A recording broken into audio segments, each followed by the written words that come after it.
আপনাৰ অকমান প্ৰয়োগ কৰে দিও কথাখানি ইয়া আমি মিলননগৰ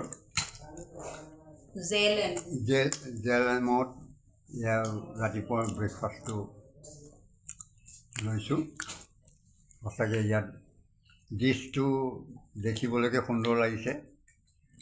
পুৰি ৰাজমাহ চব্জি দালি দৈ মিঠাই আৰু এইটো চব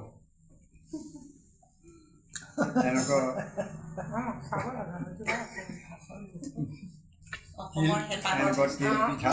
ক'তো দেখা নাই এই প্ৰথম অভিজ্ঞতা আহি ডিব্ৰুগড়ত দেখা পাইছোঁহি অসম গৌৰৱ